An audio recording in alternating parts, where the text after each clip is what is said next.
It was a calm morning in Chelmsford, England, when neighbors heard shouting coming from Jack Seppel's apartment. The noise stopped as quickly as it started, leaving an unsettling silence behind. Hours later, police arrived and found something that shocked even the most experienced officers. Inside was 19-year-old Ashley Wadsworth, a Canadian who had traveled across the world to be with Jack, the man she thought she could trust and love.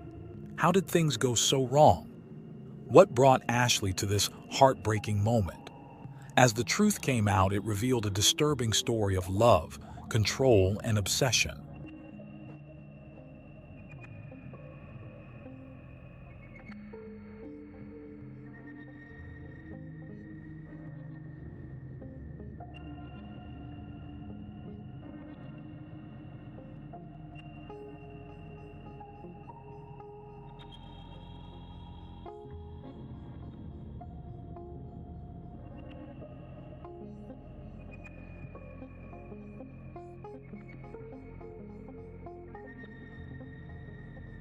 Ashley Wadsworth, born on July 25, 2002, in Vernon, British Columbia, Canada, grew up as the younger daughter of Kenneth and Christy.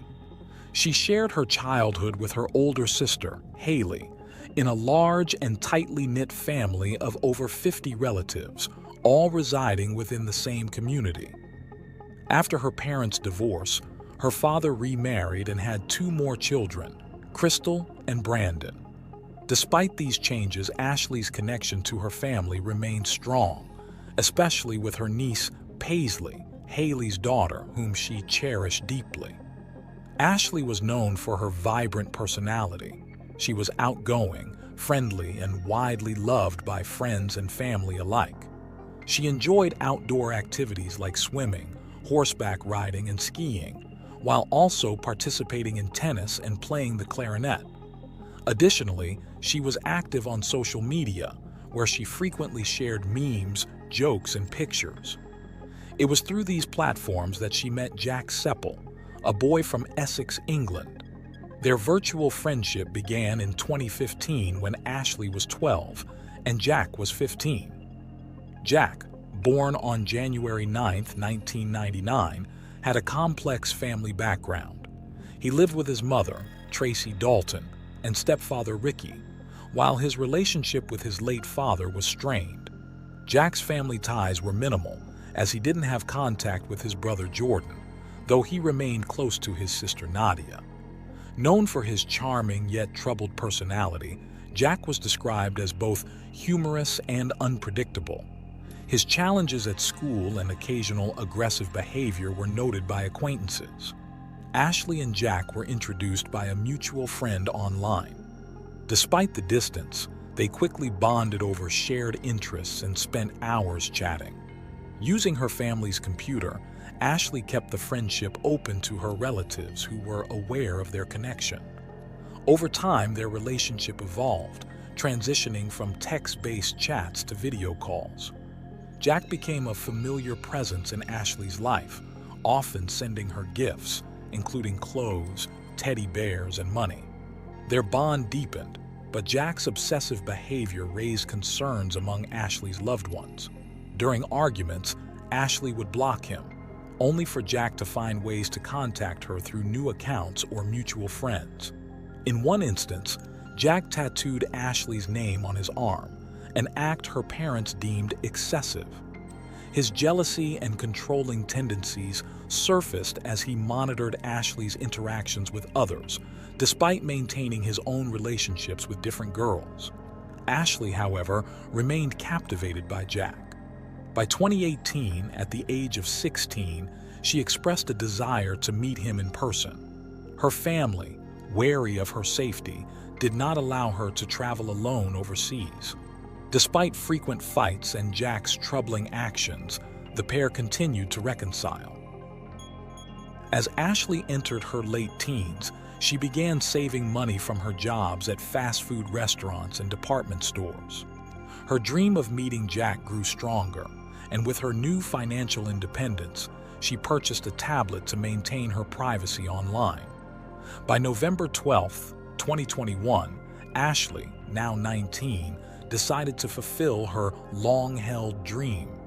She traveled to the United Kingdom on a 6-month tourist visa to meet Jack for the first time and celebrate her birthday with him.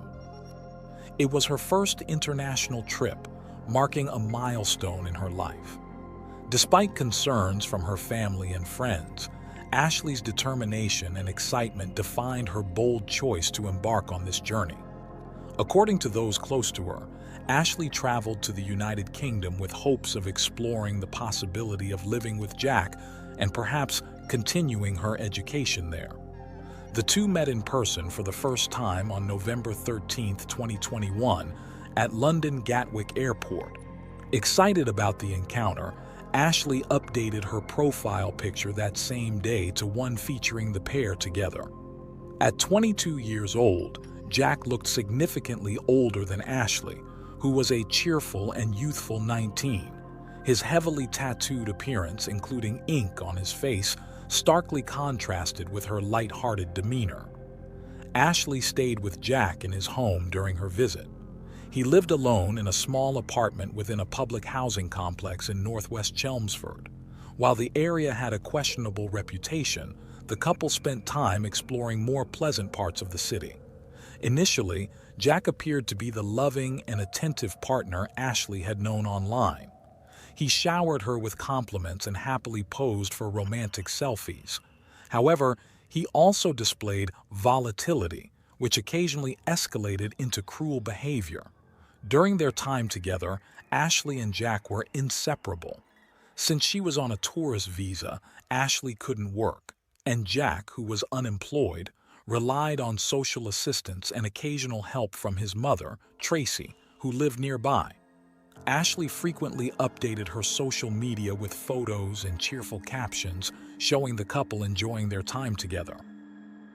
They even adopted a puppy named Winston, adding another layer of apparent happiness to their life. However, as weeks passed, Jack's behavior began to shift. He became reclusive, preferring to stay home smoking cannabis and playing video games rather than going out. This left Ashley, an outdoor enthusiast, feeling confined. Jack's controlling tendencies also grew. He discouraged her from speaking to neighbors and restricted her activities. Before her trip, Ashley had been put in touch with American missionaries by a friend from her church. Despite her interest in meeting them, Jack forbade her from attending church services. Determined, Ashley maintained secret contact with the missionaries through text messages, deleting conversations to keep them hidden. The missionaries quickly noticed Jack's controlling and possibly abusive behavior. When Ashley confided in them, she admitted knowing she deserved better, but claimed her main goal was to make Jack happy. The abuse extended beyond emotional control. About 6 weeks after Ashley's arrival, Jack texted his mother, admitting he had struck Ashley in a jealous rage after discovering that she had blocked 2 British numbers years earlier. Publicly, Ashley continued to present a picture of happiness online, but she secretly documented her bruises on a private account. She confided in her sister Haley, but threatened to cut ties if Haley told their mother, fearing her family would despise Jack. In late December 2021, Jack attempted suicide by overdosing on anxiety medication. Ashley called an ambulance, and he was treated at the hospital. Following this incident, Ashley was designated as Jack's caregiver, tasked with safely administering his medication using a lockbox provided by a nurse. Haley accidentally revealed the situation to their mother, who pleaded with Ashley to return home. Ashley, however, insisted that Jack would improve. In early January 2022, another violent incident occurred. Jack smashed a beer glass over Ashley's head. Distraught, Ashley video called Haley while Jack forced her to clean up the broken glass. In the background, Haley could see Jack pacing and shouting. Despite her sister's desperate pleas to leave, Ashley stayed. On January 9th, Jack celebrated his 23rd birthday as though nothing had happened, surrounded by family and Ashley.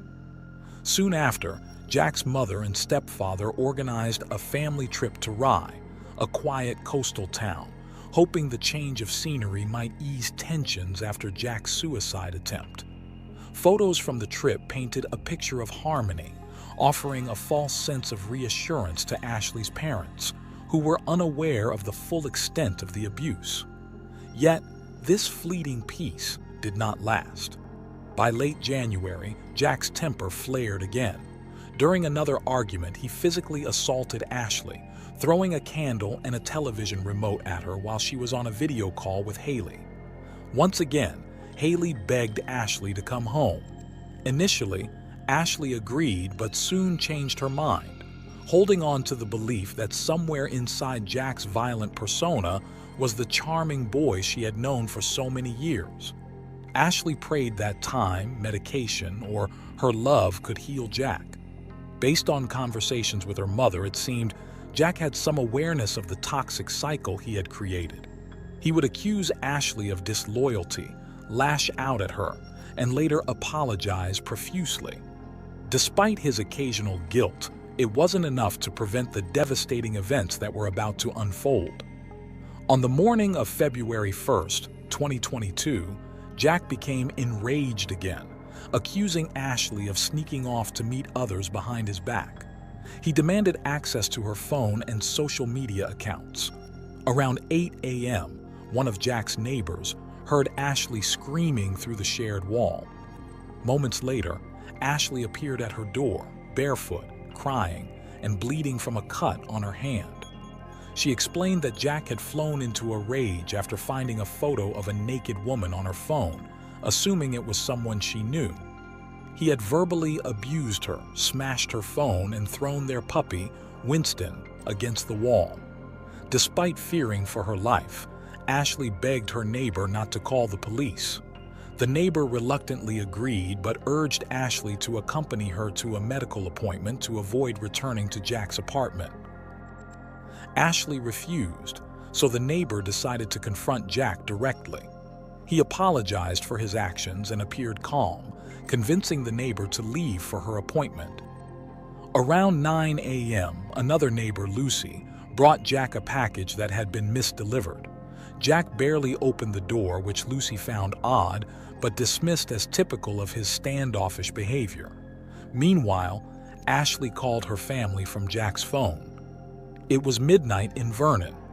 By this time, Ashley's mother had learned about Jack's abuse after Haley could no longer keep it a secret. Her family immediately booked her a return flight for February 3rd. Ashley told Jack she was leaving in 2 days, and he reluctantly agreed to take her for a COVID test and drive her to the airport. Ashley's mother warned her to go directly to the airport if Jack became violent again, and she warned Jack that she would involve the police if Ashley was hurt. While Ashley's family prepared for her return, Haley reached out to Jack's mother, but she was about to leave for a trip and unable to intervene. Before ending the call, Jack's mother expressed her fear that Jack might harm himself once Ashley left. Ashley's call with her family lasted about 3 hours. When it ended, it was 11 a.m. in Chelmsford and 3 a.m. in Vernon. Minutes later, Jack messaged his mother, confessing that he had attacked Ashley again, throwing her to the ground and potentially fracturing her arm. His mother did not respond. Between 11:22 a.m. and 12:38 p.m., Ashley sent several messages to her family and friends back in Vernon using Jack's phone. Unfortunately, due to the time difference, no one replied. She also messaged her church friends in Chelmsford, pleading for help and stating it was an emergency. Tragically, these messages did not send until hours later, when it was too late. Sometime between 12:38 and 12:45 p.m., Jack strangled Ashley until she stopped breathing. He then retrieved a knife from the kitchen and stabbed her over 90 times in the chest and abdomen. After killing Ashley in such a brutal manner, Jack carried on with his day, even playing video games. He changed his profile picture to one of him and Ashley, captioned "Always Mine." He also recorded a video message addressed to Haley, in which he expressed love for Ashley and apologized, claiming he couldn't let her go and that his mind wasn't functioning properly. In the video, Ashley's lifeless body was visible beside him. Jack never sent the video but inflicted superficial wounds on his chest, likely to fabricate a self-defense narrative. Meanwhile, Ashley's family woke up in Vernon to find a series of desperate messages from her. Concerned, they contacted a friend of Ashley's in Chelmsford. He went to Jack's apartment. After receiving no response at the door, he called the police and left. It was around 4 p.m. At the same time, Ashley's best friend in Vernon noticed her social media account was active and messaged her in panic. However, it was Jack who responded, pretending to be Ashley. He claimed she no longer needed help, as everything was fine. Jack ignored subsequent messages from Ashley's family and friends, who were growing increasingly frantic. Finally, Jack called his sister Nadia and confessed to killing Ashley. He even showed her Ashley's body during the call. At 4:13 p.m., the police entered Jack's apartment, responding to the earlier call from Ashley's friend. What they found inside was the horrific culmination of a tragic and abusive relationship. Across the globe in Vernon, Ashley's family was frantically trying to contact her. After reading her desperate messages for help and receiving no further response, Haley was convinced the worst had happened. In tears, she called her father and told him she was certain Jack had taken Ashley's life. Kenneth contacted Canadian authorities, expressing grave concern for his daughter's safety in England. Shortly after, he received the devastating confirmation from British authorities. Ashley had been killed. Jack was arrested on the spot, covered in blood, and confessed to the crime, claiming he had experienced a psychotic episode. He was sent to Chelmsford Prison while awaiting trial, scheduled for September 7, 2022, at the Chelmsford Crown Court. Toxicology reports showed that Jack had traces of cannabis and therapeutic levels of his anti-anxiety medication in his system at the time of the crime. Psychiatric evaluations deemed him fit to stand trial. The evidence against Jack was overwhelming, including a video he recorded admitting to the crime. Jack pleaded guilty, and the judge informed him that there was only one possible sentence for his actions: life imprisonment. He was remanded in custody until his sentencing hearing, set for October 10th, to allow Ashley's family to attend virtually. However, her parents chose to travel to Essex to be present in person. During the hearing, the prosecutor detailed Jack's criminal history, shocking Ashley's parents as they learned the truth about the man who had taken their daughter's life. Jack's criminal record dated back to 2014 when, at age 15, he took explicit photos of a girl he had met online.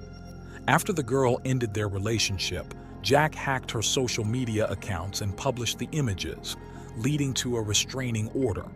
Just a month later, Jack violated the order by continuing to contact her online. In the same year, Jack physically assaulted his mother during an argument about his Xbox, pushing her to the floor and tearing a door off its hinges.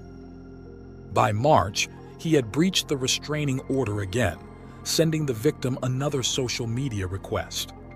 When the order expired in 2017, Jack contacted the girl within 6 minutes, using similar coercive tactics as he later used with Ashley. In one message, he told her she could never get rid of him, even if it meant he went to prison. In 2018, Jack's behavior escalated. He served time in a juvenile detention center after cutting his arm and damaging a door when his mother called paramedics. A restraining order was issued to protect his mother, but Jack breached it later that year. In September, he broke into an assisted living facility and received a 21-day prison sentence. By 2020, Jack was accused of false imprisonment, assault, and coercive behavior after locking a woman in his home. Although charges were dropped due to the victim's absence at trial, a restraining order was imposed. Later that year, another relationship ended when Jack became violent and controlling, choking the woman and locking her in his home. She managed to escape, but no charges were filed. Ashley's parents were horrified to learn of Jack's violent past. During the sentencing hearing, the court reviewed a letter Jack had written to Ashley's family from prison, expressing remorse. In the letter, addressed to Ashley's mother and Haley, Jack acknowledged that nothing he said or did could bring Ashley back or ease their pain. He claimed his mental health had deteriorated, leading to intrusive thoughts that affected his actions, though he admitted this was no excuse. Considering Jack's extensive history of violence and his guilty plea, the judge sentenced him to life imprisonment with the possibility of parole after 23 years.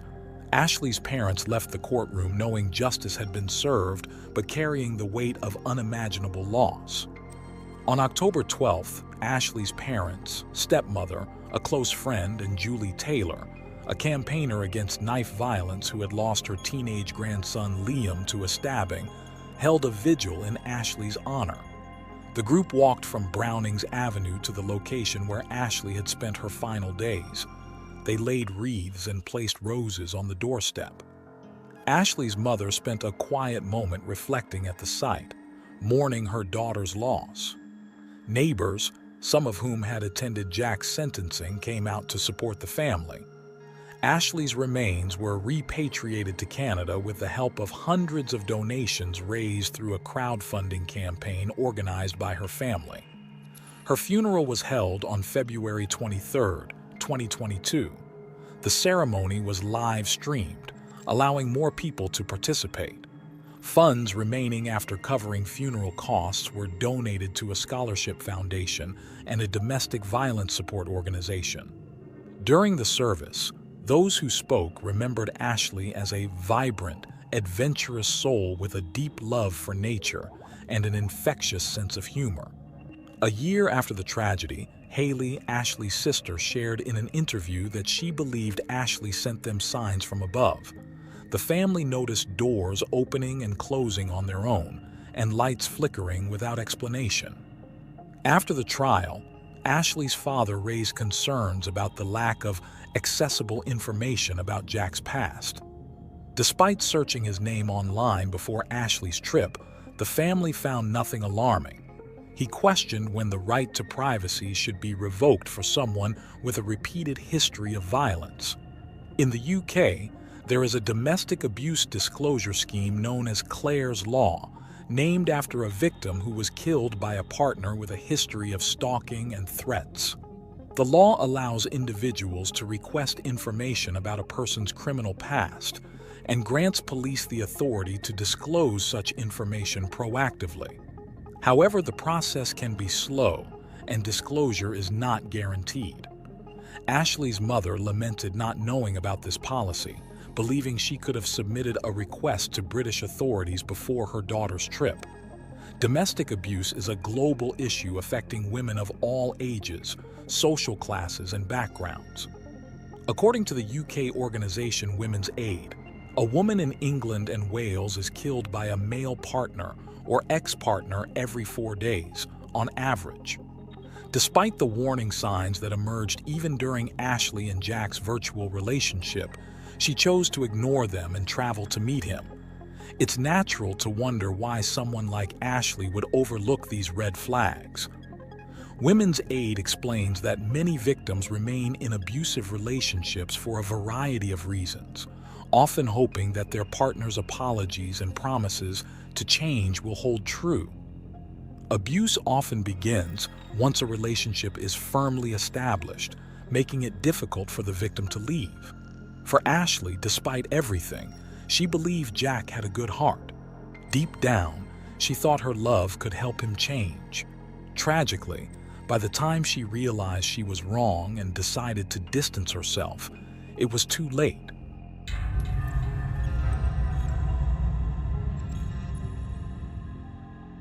Thanks for tuning in to Unreal True Crime. If you're intrigued by mysteries from around the world, check out our new channel, Latin Crimes, where we dive into the gripping true crime stories of Latin America. Don't miss out. Subscribe now for more thrilling investigations.